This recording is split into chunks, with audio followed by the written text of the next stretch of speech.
just like 60 games coming to Nintendo Switch pretty soon. I mean, we're all greedy, right? When we're at the buffet, we all go for that extra slice of cake and then slather it in soft serve ice cream because, hey, I've already paid to be here. I may as well eat until I burst. Well, that's us. We just had Zelda, one of the best games of all time, and also Pikmin. But you know what I say about Pikmin 4?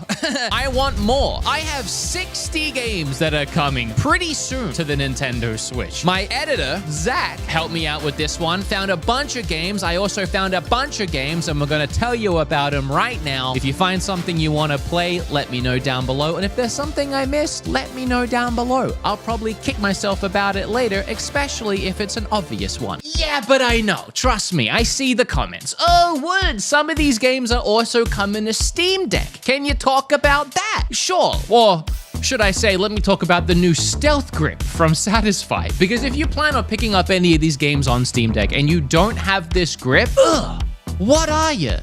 Dumb?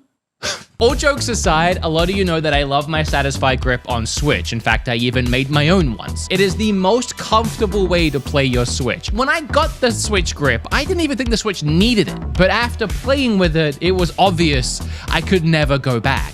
And that was the same thing with this new Stealth Grip for the Steam Deck. I thought the Steam Deck is fine. Why would I? Oh, yeah, this is better now. What I love the most about this new grip are the big, very comfortable textured handles that it gives the back of the console, really making it so much more comfortable. And the other thing that I love is just the design of it. It doesn't take away from the look of the Steam Deck at all. In fact, it actually enhances it. I mean, this thing looks like tactical now. I'm pretty sure if I dropped this off a bridge, it would be fine.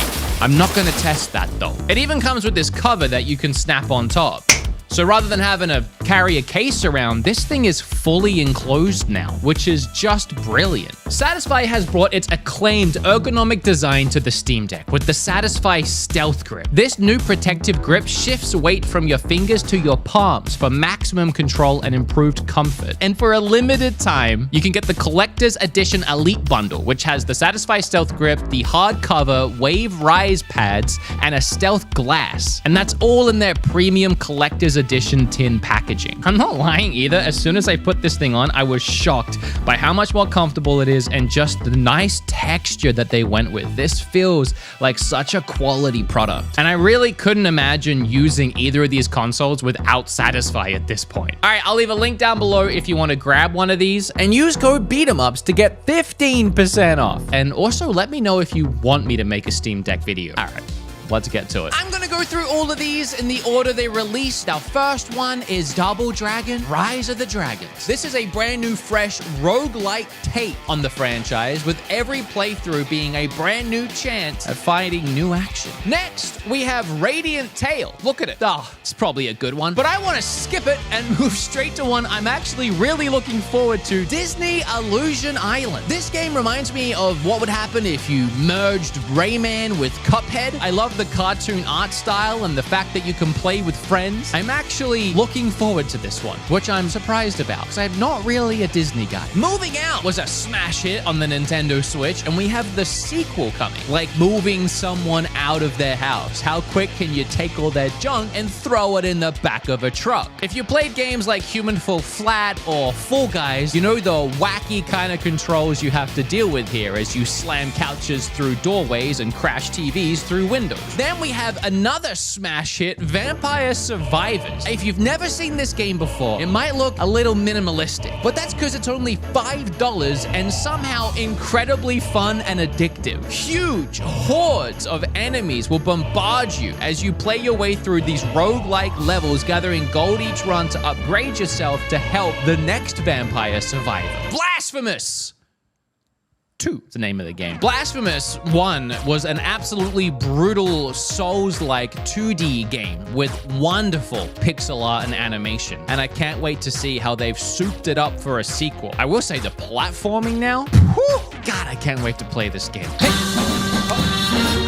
Put in some jazzy music there, Zach, because we've got Samba de Amigo. What's this game called? Samba de Amigo. Party Central. I've never played one of these. It's like Dance Dance, but with a monkey. I think. You've heard of a nightmare. Well, how about a Dayman? Dayman, 1994 Sandcastle, is a third-person, story-driven survival horror game prequel to the critically acclaimed Dayman 1998. I think it might be something that you weird, creepy people that like scary things, I don't, but you might, and you might like it. A lot of people keep telling me to play Rune Factory, and maybe I will when Rune Factory 3 releases on Switch. I probably won't. I have a lot to play. More than a decade after its original release on Nintendo DS, Rune Factory 3 returns remastered for a new generation on Nintendo Switch. If that's not your cup of tea and you'd like something a little bit more chibi, how about we take a look at Fae Farm? Definitely a cozy game that a lot of people are looking forward to. With tons of characters to meet, obviously a farm and a homestead to nurture and take care of, all the while unfolding mysteries of the island you're playing on. Whether you're playing on your own or with up to 3 players, which I like because a lot of these farming games don't have online, but I'm seeing more and more of that lately, and that's good. Death or Treat is something I've really been looking forward to. It's a 2D action roguelike with hack and slash. Oh, that's exactly what I like. Explore all of the worlds and defeat hordes of enemies using different weapons and skills. Clearly inspired by games like Hollow Knight and so many others, but I will be picking this one up. Bomberman is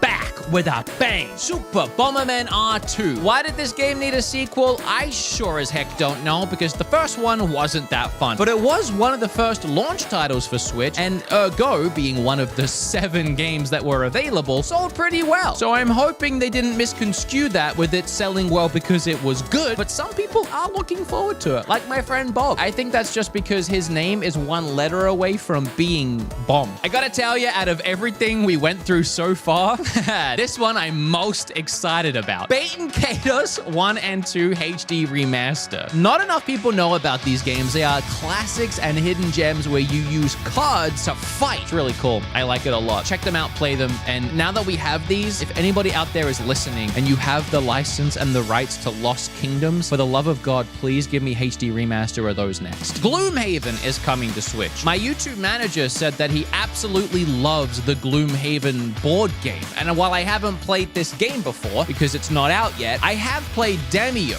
in VR with my friends Bob and Fry Biscuits, and I was actually surprised by how fun this format of a video game is, so I'm looking forward to checking Gloomhaven out. I was shocked that Mortal Kombat 1 was coming to the Switch, and now I don't mean the original one, I mean the new one that they have just called Mortal Kombat 1. It's kind of like when Xbox called it Xbox One, but it was like the 4th Xbox. I don't know. But I don't know why I was surprised MK1 was coming to the Switch, because I remembered MK11 is on Switch, and it was surprisingly fantastic. One of the best ports we have on the console. So I have faith that this fighter will be as fun to play on the go as it will be anywhere else. Days of Doom. Discovering how to best utilize each hero's unique abilities is the key to success in Days of Doom's turn-based combat. The odds against you may seem insurmountable, but if you use your hero's abilities strategically, upgrade them, and add new abilities along the way, just might make it. Avatar: The Last Airbender Quest for Balance looks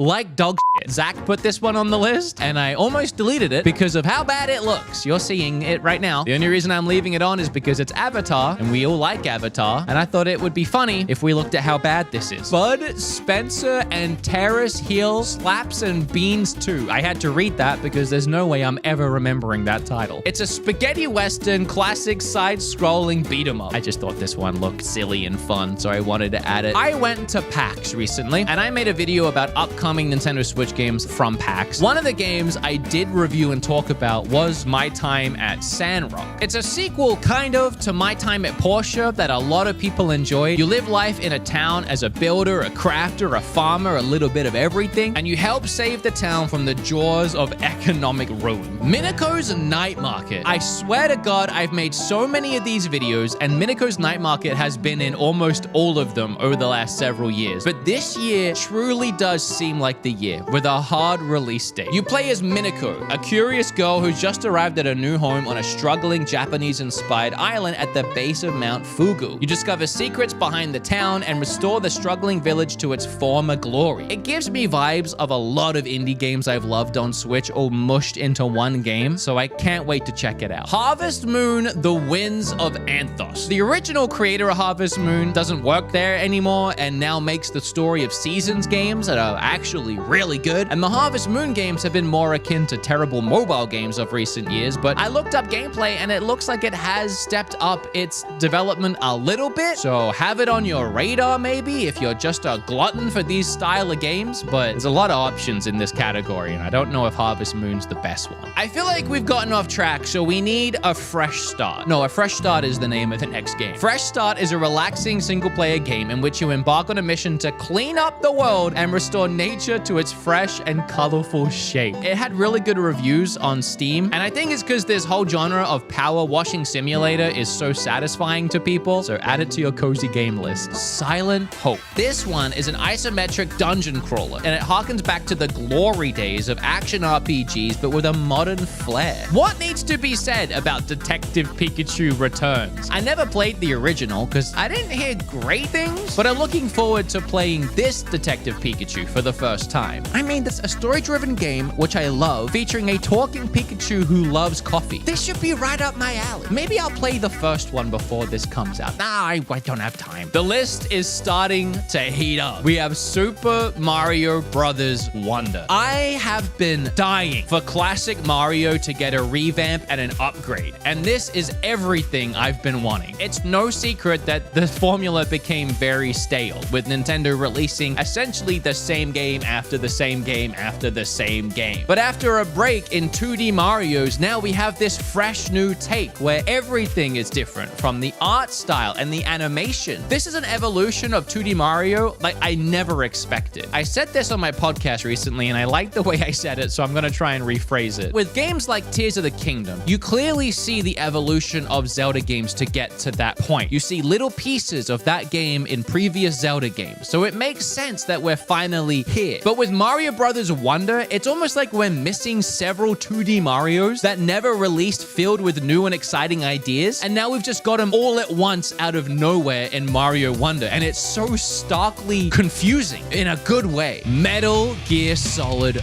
Master Collection. You got Metal Gear Solid, Metal Gear Solid 2, and Metal Gear Solid 3 all on their way to the Switch. Now, before this year, I'd never played a Metal Gear game, and in preparation for these to come out, I played the Game Boy Color game, and I started Metal Gear 5 the other night. So I'm ready to become a Metal Gear guy when these drop on Switch. Headbangers Rhythm Royale is the most random game I've seen lately, where you play as a pigeon against 29 other players in a rhythm-based game that reminds me of Fall Guys. You compete in multiplayer games to be, I'm assuming, the last pigeon standing, or I guess the last pigeon dancing. We've seen a lot of this 2D HD art style from games like Octopath Traveler and so on, but Star Ocean, this new one, I don't know how it can get any better. The highly acclaimed second installment in the Star Ocean series returns as Star Ocean: The Second Story R. It fuses 2D pixel art characters and 3D environments. There's a lot of great features here, like Japanese and English voiceover options, the iconic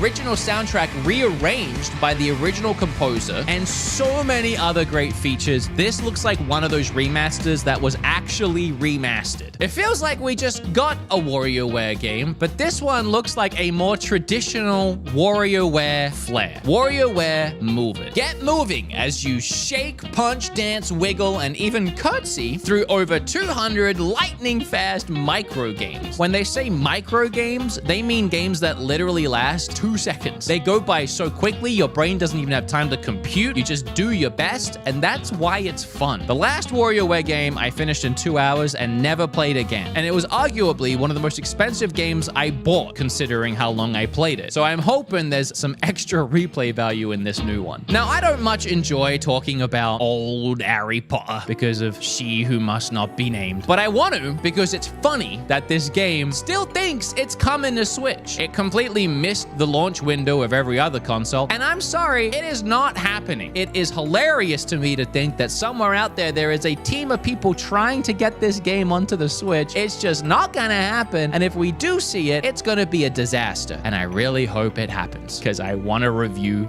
that disaster. Persona 5 Tactica. It's a brand new story featuring chibi versions of the characters we already know and love from the Persona 5 game. I'm gonna have to wait and see on this one though, because I'm not totally sold on this one yet.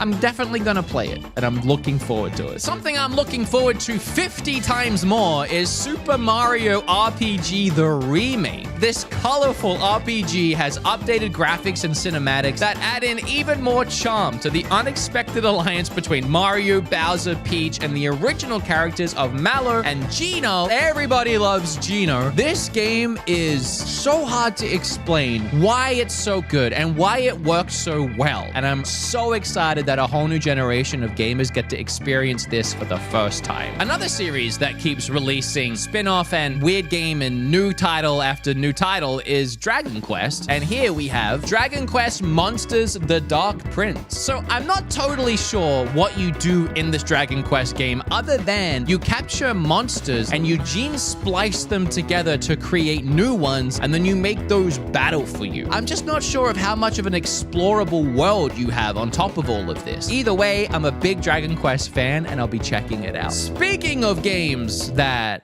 definitely are not coming, but another game I played at PAX was Lord of the Rings Gollum. I ended up cutting that part out of the video though, because it was the only game that I talked about in that video that I reviewed negatively. I felt too bad just ragging on this indie developer and it being the only game that I just didn't like. So I cut it out of the video. Then the game released shortly after that, and then you guys know what happened there. But the Switch version was always planned to come later. And I think after the reception that game just had, it's probably safe to say that ain't happening. And I do feel bad because this dev has made some of my favorite point-and-click games. I just don't think they were ready for a big third-person action game. But a game I played at PAX that I did really like was Rift of the Necrodancer. Cadence of Hyrule is a great game and has had a lot of wacky spin-offs at this point, so it's tried to splice those in a new genre, kind of like a Guitar Hero game, where all the enemies fall down along a timeline that is all played to the beat of awesome music. Sounds easy, gets complicated, because a lot of the enemies don't go down on one hit and will sometimes move over the timeline or go back up or just completely confuse you. And it all comes together in a very fun experience. Sea of Stars is another JRPG with a classic style that has pixel art animation that reminds me kind of Metal Slug. It has a story-rich adventure with dozens of characters and story arcs that will take you on a captivating journey. It has sailing, cooking, fishing, taverns to relax in. I wish I had time to play all these JRPGs. I don't. Song of Nunu. I don't know much about this game, but apparently it's a League of Legends spin-off. But it's a whole big single-player adventure with a young boy on a quest to find his lost mother. It kind of reminds me of like a good Troll and I, if the troll was like an abominable snowman. Jujutsu Kaisen Cursed Clash. I swear every anime has an arena fighter at this point, and this is another one that's coming this year. Myth Force. Step into a Saturday morning cartoon, an adventure through crypts and castles with your friends in this first-person melee roguelike. I actually really want to play this one. All three Batman Arkham games have finally found their way to the Switch. They're coming this fall. They are classic games. I love each one very much. It is Mark Hamill doing probably my favorite Mark Hamill role of all time as the Joker. This is an absolutely epic trilogy that should have released on the Switch like year one. I don't know what took so long. It does feel like a little too late. These would have been perfect to play on the go. Now the novelty is a little old, but I shouldn't complain because there will be a whole generation of people that have never played these games that finally have access to them, and they are some of the best of all time. Toxic Crusaders, Toxic Crusaders. So Toxic Crusaders, you might not remember it, but if you do, it has a new beat 'em up that's coming out pretty soon. It's one of the other games I played at PAX and just so happens to be being developed by the team that manages my YouTube channel. So I'm kind of close to this one, but I have nothing to do with it. It does look great. It reminds me of the Simpsons arcade beat 'em up. I have played it and I do like it. Exophobia is a retro-inspired first-person shooter with fast-paced combat. You wake up and find yourself alone in a human spaceship infested with hostile alien soldiers. Shoot, dash, stun your enemies, and create your own path to survive. That was all the games from 2023. But we have release dates for games that are coming early 2024 and beyond. You want to talk about those? I know you do, because the first one is Prince of Persia, and this one looks awesome. They've given it a fresh new cartoon art style, and they've slapped it in a 2D Metroidvania-style side-scrolling plane, and I really didn't see Prince of Persia going back to this format after all these years of the more 3D open Prince of Persia games, but I'm glad it did. What I'm excited the most about it is just the gameplay. The fast-paced action, platforming, and combat mixed in with the sands of time that lets you pick a point to return to whenever you want, leading to some really organic, flowing, and awesome-looking gameplay. I'm down for this new pop. Okay, hands up who remembers Biomutant that released a couple years ago and was very mediocre, looked like it might be good, but then no one enjoyed it. Now, keep your hand up if you knew it was coming to Switch next year. Yeah, that's what I thought. Animal Well is an upcoming Metroidvania-style game that's actually being published by Dunkey, and I met him when I played the game, also at PAX. The player controls a blob and explores a labyrinth while avoiding animals. And if you want to know what Dunkey thinks about the game, this is what he said when I asked him. It's just the greatest game ever created. You gotta get it. Penny's Big Breakaway. Now, correct me if I'm wrong. This is made by the same team that made Sonic Mania. And now here they are making their first new IP. And it seems very Sonic-inspired. Just by the notion of gotta go fast, I guess. Like the penguins. The penguins are very cute. I'm actually annoyed that Another Crab's Treasure isn't coming until next year. It's a Souls-like game where you play as a crab. You wear the trash around you as your shell to withstand attacks from enemies much bigger than you. I have a really good feeling about this one. Little Kitty, Big Kitty. It's an upcoming adventure video game where you play as a cat lost within a city. And yet it sounds a lot like Stray, but maybe not as good. I don't know. This game might not even be that good, but it has a cat in it. You play as a cat. I love cats. Okay, look, I'm just gonna Metroid Prime 4. Glad we got that out of the way. Speaking of Prince of Persia, you guys might have forgotten this, but they did promise a Sands of Time remake a while ago, and it's supposedly still happening, and it has a rough release date of just next year sometime. So if you're a fan of Ace Attorney, get ready for Apollo Justice Ace Attorney Trilogy. We don't have any Phoenix Wright games on the Switch, which is very strange. So it's nice we'll have these three to play. And while that's everything confirmed for next year, who even knows what's gonna happen, there's a bunch of games that we should be getting on Switch, and it could be this year, it could be next year, but they don't have dates yet. And we're gonna start that section with Professor Layton and the New World of Steam. This series has over 18 million units sold worldwide. It's a puzzle fantasy adventure that will have you solving just a ton of riddles. I can't believe it's been so long since we've seen this franchise. You suck at parking is the name of the next game. Actually, fun fact, while parking yesterday, I hit a wall and I scratched the side of my car. I gotta get that looked at. So I suck at parking. It's a colorful game where you challenge the world, customize your ride in this ever-evolving parking simulator. Oh, another game with vampires. Vampire Masquerade. You play as 3 vampires, wielding their powers wisely and striking the balance between your human and animal side. It's a narrative RPG in which every choice determines the fate of these 3 characters. Palia is one that I have my eye on because on this list, I think it's the only free-to-play game. It's kind of like Animal Crossing or Disney Dreamlight Valley or insert game here, but free-to-play with a massive online component. You can play online with up to 25 other players. The game itself has romanceable characters, farming, crafting, cooking. This one might actually be good. Sonic Superstars. I'm actually not big on Sonic, but this new one does look good. It looks like classic Sonic, but with an all-new refreshed art style that you can play co-op. My only question is, what happens if I gotta go really fast and my friends are maybe a little slow and fall behind? How does that work when you're all on the one screen? Either way, it doesn't have online co-op, I don't think, so I guess I'll never find out because my friends would have to come over. And what is it, 2005? What are we gonna play Halo on our Xboxes all linked together with monitors that we had to bring in a giant LAN session? No, this is 2023. Why is this not online? Sorry, I didn't mean to go on a rant about a game that actually does look pretty fun. Sonic Superstars. I don't even know why that's in the TBA section because it does say that's releasing in fall. So I think my list got a little wacky near the end, but hey, you get a nice little treat at the end of the video. Now that isn't every game that's coming out for the Switch this year and next year, just the ones I think are even worth taking a look at. There is a ton more games that are gonna release and a ton more that'll get announced and revealed that'll probably outdate this video by the time there's a next Nintendo Direct. Direct. I love that the Switch is still getting all this support. It has been a wild 5 or 6 years with the Nintendo Switch, and I can't wait to see where it goes. I've always enjoyed making these videos talking about upcoming games because it helps me to know what's coming out so I can do my job better, but I also get to look forward to all these games with all of you, and there's always something for everyone, which is what I love about this stupid portable handheld console. But if there's something I missed, as I said, let me know down below. Let me know what you're most excited for and why it's Mario RPG, because that's the one I'm most excited for, and I'll see you in the next one. As always, I love you guys. Bye.